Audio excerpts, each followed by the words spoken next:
우리는 흔히 이렇게 말합니다. 아직 1만 시간이 다 안 돼서 그래. 충분히 시간이 지나면 나아질 거야. 그런데 정말 시간이 문제일까요? 혹시 진짜 중요한 건 몇 시간을 보냈는가가 아니라 몇 번 반복되었는가 아닐까요?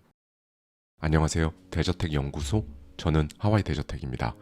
오늘은 이 반복이라는 구조가 어떻게 뇌를 설계하고 감정, 습관, 정체성까지 바꿔버리는지 차근차근 풀어보겠습니다. 무의식은 시간보다 횟수에 반응한다. 1만 시간. 어느 순간 이 숫자는 하나의 법칙처럼 자리 잡았습니다. 그렇죠? 무엇이든 1만 시간을 들이면 전문가가 된다. 이 말 어디선가 들어보셨죠? 하지만 정작 우리의 무의식은 시간이라는 숫자를 그렇게 중요하게 여기지 않습니다. 뇌는 시간보다 얼마나 자주 반복되었는가 그 리듬을 기억하거든요. 그래서 어떤 행동은 단 며칠만 반복해도 습관이 되고 어떤 감정은 수십 년이 지나도 여전히 여러분을 흔드는 겁니다. 뇌는 반복에 반응한다. 하버드 의대와 막스 플랑크 연구소의 공동 연구가 눈길을 끄는데요. 참가자들에게 매일 짧게 피아노 연습을 시켰어요. 5일, 하루 2시간도 채 안 되는 시간 동안 말이죠. 그리고 실험 전후로 뇌를 fMRI로 촬영했고요. 놀랍게도 하루에 몇 분씩 단 5일간 피아노 연습을 했을 뿐인데 참가자들의 뇌는 진짜로 바뀌었습니다. 뇌를 찍어보니 연습에 쓰인 뇌의 부분이 넓어지고 서로 다른 신경들이 더 단단하게 연결되어 있었죠. 그들은 하루에 몇 시간씩 투자한 게 아닙니다. 단지 같은 동작을 같은 방식으로 계속 반복했을 뿐이에요. 결국 뇌는 몇 시간을 했느냐 보다 얼마나 자주 리듬 있게 반복했느냐에 반응한다는 뜻입니다. 그러면 여기서 궁금한 점이 하나 생기죠. 뇌는 반복을 통해 변화하기 시작한다고 하는데 그렇다면 감정도 훈련이 될 수 있을까요? 우리는 감정을 그때그때 흘러가는 기분 정도로 여깁니다. 하지만 UCLA의 리버먼 교수팀은 이렇게 말해요. 감정에 이름을 붙이는 것만으로도 뇌의 반응이 달라진다. 이들은 부정적인 이미지를 실험 참가자들에게 보여준 다음에요. A그룹에겐 그냥 보게 했고요. B그룹에겐 이건 불안, 이건 분노 이렇게 이름을 붙이게 했습니다. 단지 그 말 하나 했을 뿐인데 뇌에서는 놀라운 일이 벌어졌습니다. 감정 폭발을 담당하는 뇌, 편도체는 잠잠해졌고요. 판단하고 조절하는 뇌, 전전두엽은 더 활발해졌어요. 즉, 감정에 이름을 붙이는 것만으로도 뇌는 이 상황을 통제할 수 있다고 느낍니다. 이걸 자주 반복적으로 연습하면요. 감정에 휘둘리지 않을 수 있는 회로가 뇌에 생긴다는 것 놀랍지 않으신가요? 뇌는 반복으로 인해 변화한다고 했는데요. 더 재밌는 게 하나 있습니다. 이 반복이 바로 뇌의 생존 전략이라는 거예요. MIT의 뇌과학자 앤 그레이빌 박사는 이렇게 말합니다. 우리 뇌는 자주 반복되는 행동을 이게 기본이야. 이렇게 기억해요. 여러분 예를 들어볼까요? 매일 밤 잠자기 전에 핸드크림을 바르거나 같은 노래를 들으며 잠이 든다면 어느 순간부터 그 행동은 생각하지 않아도 저절로 하게 되고 따라오게 되죠. 이건 단순히 익숙해져서 그런 게 아니라 뇌 깊은 곳에서 그 회로가 자동 반응으로 저장됐기 때문입니다. 이 회로는 감정에도 똑같이 작용해요. 반복된 감정, 예를 들면 불안, 초조, 자책 같은 것이요. 이러한 감정들이 계속 반복해서 들게 되면 뇌는 그걸 이제 익숙하고 안전한 기본값으로 착각하기 시작해요. 그러니까 결국 자주 반복한 감정이 지금의 여러분이 된 겁니다. 그래서요, 여러분, 우리는 질문을 바꿔야 합니다. 나는 왜 늘 이렇게 감정에 흔들리나? 나는 왜 자꾸 무너질까? 이 질문은 틀렸습니다. 질문을 이렇게 바꿔야 합니다. 나는 이 감정을 오늘 몇 번이나 반복했는가? 감정은 습관입니다. 습관은 반복이고 반복은 회로고 회로는 결국 나라는 구조로 굳어지고요. 즉 정체성은 결국 내가 반복한 감정의 총합이에요. 반복은 정체성을 만든다. 우리는 자주 이런 말을 합니다. 나는 원래 좀 예민해. 나는 상처를 쉽게 받는 편이야. 나는 결정하는데 늘 자신이 없어. 그런데요, 그 원래라는 말 정말 본래 성격 때문일까요? 아니면 반복된 감정이 우리 머릿속에 정체성처럼 굳어져 버린 걸까요? 여기에 콜롬비아 대학의 심리학자 제럴딘 다우니 교수는 이렇게 말합니다. 어떤 사람이 자존감이 낮아지게 된 이유는 단 한 번의 큰 사건 때문이 아니라 반복된 감정 자극의 누적 때문입니다. 그러니까 누구한테 한 번 거절당한 기억보다요, 나는 자주 계속 무시당하는 것 같아 라는 반복된 감정이 쌓이면서 자존감이 깎여 나간다는 거죠. 즉 본래의 성격의 문제보다 이 반복된 감정이 쌓여서 우리 머릿속에서 정체성으로 굳어버린 거죠. 실제로 뇌도 반복된 감정 자극에 반응한다고 해요. 하버드 정신의학 연구소는 이런 실험을 했습니다. 트라우마가 있는 사람들에게 같은 기억을 자꾸 떠올리게 했어요. 그랬더니 뇌가 그걸 옛날 일로 받아들이질 않았습니다. 지금 내 눈앞에서 벌어지는 일처럼 똑같이 반응했어요. 심장이 뛰고 땀이 나고 공황 반응이 나타났죠. 즉 자주 반복된 감정은요, 뇌에게 지금 나 이렇게 딱 각인이 되고 만들어지는 겁니다. 예를 들어볼까요? 나는 왜 늘 무시당하는 기분이 들지? 이 감정이 하루에 한 번씩 10일 동안 반복된다면 뇌는 이렇게 받아들입니다. 나는 무시당하는 사람이다. 나는 뭘 해도 안 되는 것 같아. 나는 늘 뒤처지는 느낌이야. 이런 감정들이 반복되면요, 내가 스스로를 보는 눈이 바뀝니다. 그리고 그 눈은 점점 굳어져서 나라는 사람의, 여러분이라는 사람의 정체성이 되는 거죠. 더 들어가면요, 무의식은 강한 감정보다 자주 느낀 감정을 기억한다고 합니다. 스트레스 관련 연구의 대가 브루스 맥유엔 박사는 말합니다. 사람은 단 한 번 크게 무너졌던 기억보다 매일 조금씩 무너졌던 감정을 더 오래 기억한다. 네, 한 번 울고 지나간 일은 괜찮아질 수 있어요. 그런데 매일 조금씩 나는 안 될 거야. 내가 뭘 한다고 되겠어. 이런 감정들이 자꾸 반복되면 뇌는 그 감정을 기본값으로 기억합니다. 그리고 결국 그 감정은 나 자신처럼 느껴지기 시작하죠. 그래서 우리는 어떻게 해야 할까요?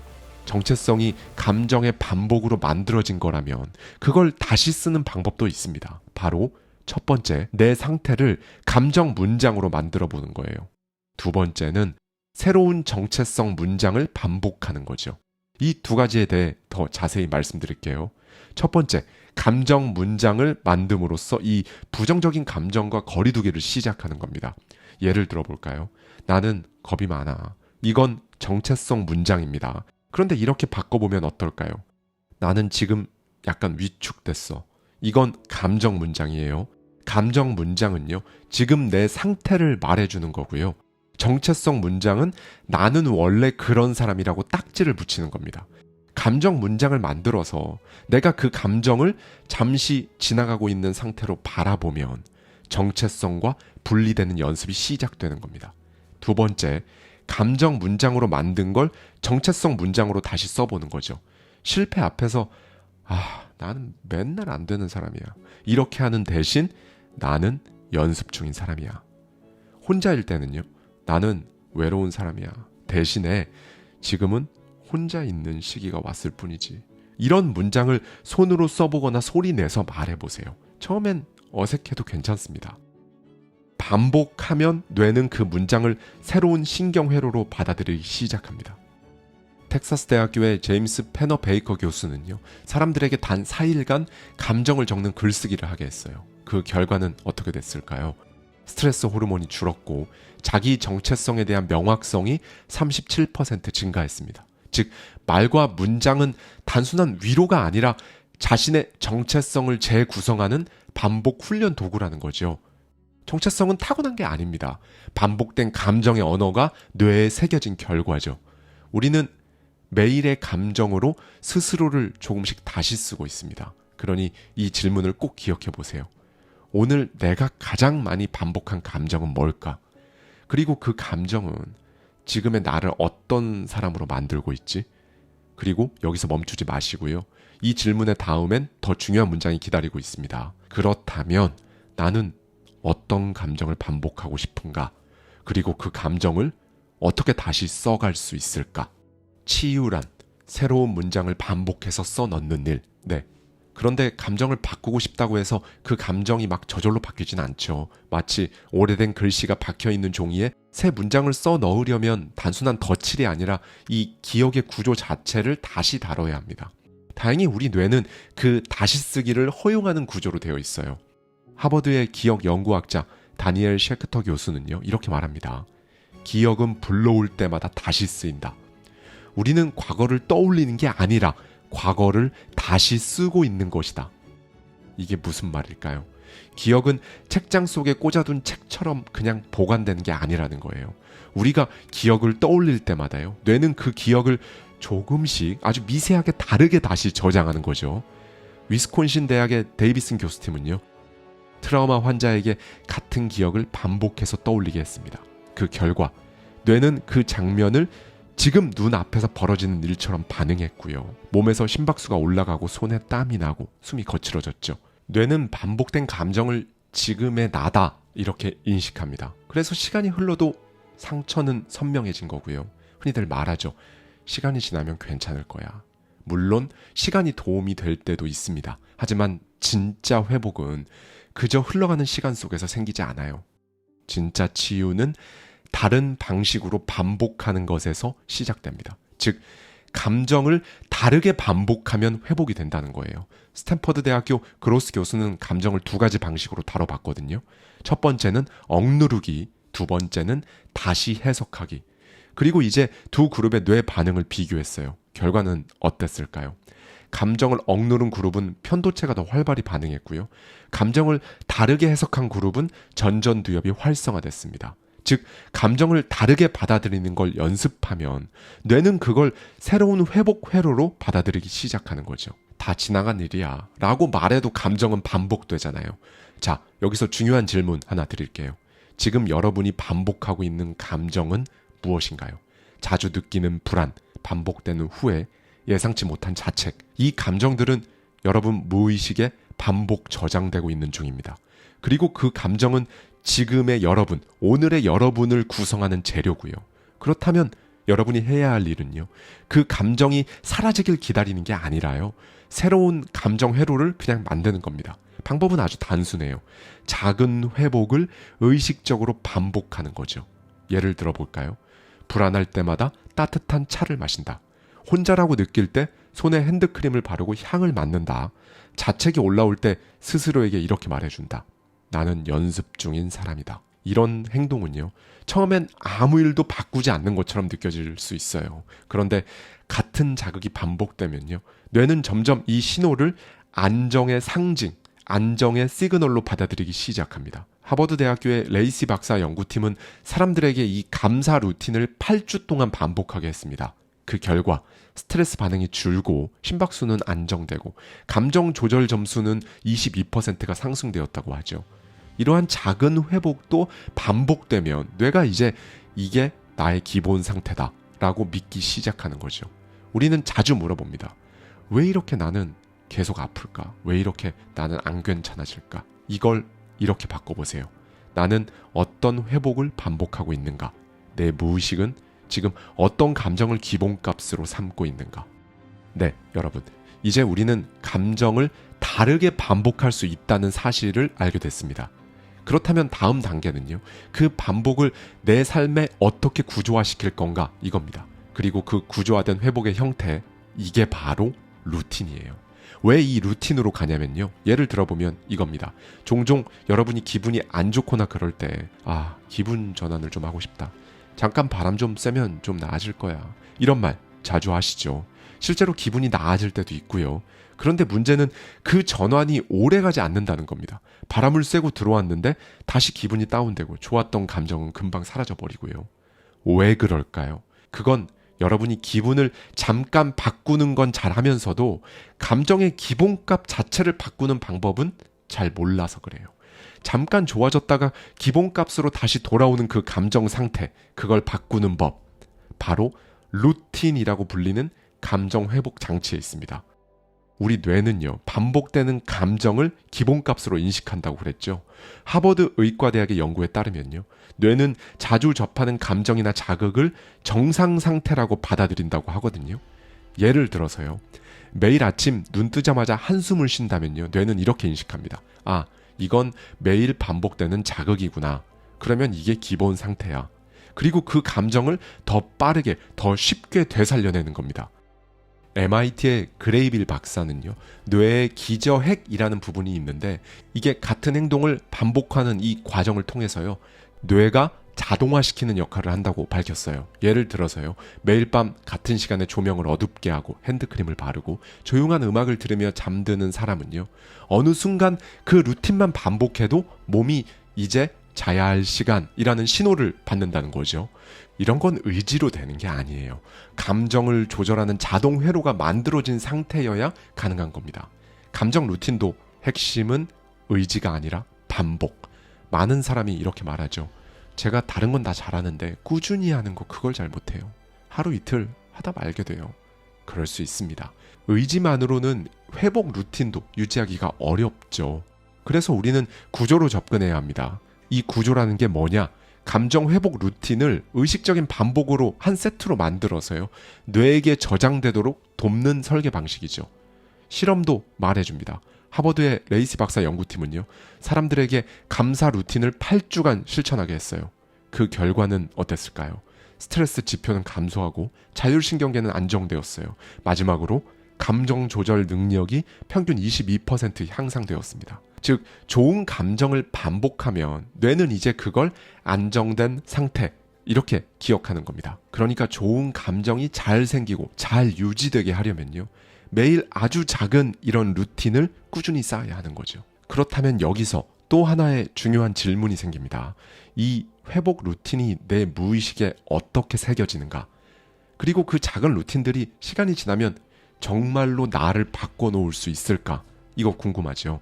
지금부터 매일 반복하는 이 작은 회복들이 어떻게 여러분의 무의식, 정체성, 반응 패턴까지 바꿔나가는지 하나씩 살펴보겠습니다. 무의식은 작은 반복에 반응한다. 가끔 이런 생각이 들 때가 있죠. 나라는 사람이 바뀔 수가 있나? 사람은 안 바뀐다던데. 그때 그 일에 대한 이 감정을 내가 평생 안고 가야 하는 건가? 네. 좋은 사람을 만나도 좋은 말을 들어도 잠깐 괜찮다가 다시 원래대로 돌아오는 감정 상태. 그럴 때 우리는 마치 바닥에 딱 고정된 줄에 계속 붙잡혀 있는 것처럼 느껴집니다. 그런데 그 줄 생각보다 얇을 수 있습니다. 여러분을 고정시키는 건요, 커다란 트라우마나 지독한 성격이 아닐 수도 있다는 겁니다. 오히려 문제는 매일 반복되는 작은 감정들이라는 거죠. 매일 반복되는 작은 자책, 작은 눈치 보기, 작은 불안, 나는 왜 이 모양인가 하는 미묘한 실망, 이런 감정들이 조금씩 매일 반복되면 그게 점점 여러분의 감정 기본값이 됩니다. 이제 그렇다면 회복도 작고 자주여야 하겠죠. 감정을 회복하고 싶다면요, 여러분 너무 거창한 무언가를 하지 않아도 됩니다.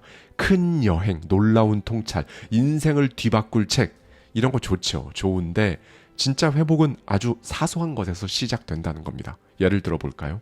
밤마다 오늘도 잘 통과했어 라는 말 한 줄, 감정이 무너질 때 창문을 정말 다 열고요, 3초간 깊게 숨 들이마시기, 혼자라는 생각이 들 때 손등에 로션을 바르면서 두 손을 서로 잡아주는 겁니다. 이렇게 감싸는 동작, 이런 행동은 처음엔 별건 아닌 것처럼 보이죠. 그런데 매일 반복되면 뇌는 그걸 이제 안전하다라는 신호로 인식한다는 거죠. 그리고 이제 그 감정이 조금씩 더 빠르게 회복되는 회로가 만들어지는 거고요. 그래서 중요한 건 이겁니다.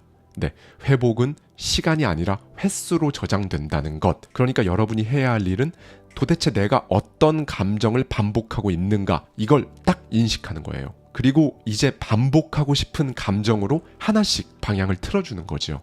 여러분, 아주 간단하게 정리해드리겠습니다. 3단계 감정 회복 연습이에요. 첫 번째입니다. 감정을 체크하는 거죠. 오늘 반복된 감정을 적어보십시오. 오늘 하루 동안 나를 자주 찾은 감정은 뭔가? 그 감정이 어떤 상황에서 반복됐는가? 이렇게 딱 한 줄만 써도 뇌는 이제 그 감정을 안에서 외부로 끄집어냈다고 인식하는 거죠. 그럼 이제 끄집어낸 그 감정을요, 이제 두 번째입니다. 감정 문장 리셋, 자동 반응 대신에 새로운 언어로 갈아 끼우는 거죠. 예를 들면 실패했다 대신 나는 연습 중이다. 불안하다 대신에 이건 낯선 상황이니까 당연해. 혼자다 대신 고요를 배우는 중이다. 이렇게 말해보는 겁니다. 말은 뇌에게 주는 명령어거든요. 자주 듣는 말에 뇌는 자동으로 반응합니다. 마지막 세 번째입니다. 루틴 트리거 만들기. 감정을 회복시키는 나만의 신호를 장착하는 거예요. 예를 들어 마음이 무너질 때 듣는 음악 한 곡, 주머니에 넣어 다니는 아주 작은 돌멩이 하나, 향기 나는 손 세정제처럼 오감을 자극하는 작은 장치들. 이런 루틴은 뇌에게 이렇게 말하는 겁니다. 지금은 회복하는 시간이야. 네, 여러분이 반복한 감정은 그날 딱 하루를 만드는 데서 멈추질 않아요. 그 감정은 내일 여러분의 정체성까지 설계할 겁니다. 감사합니다. 지금까지 대저택 연구소, 저는 하와이 대저택이었습니다.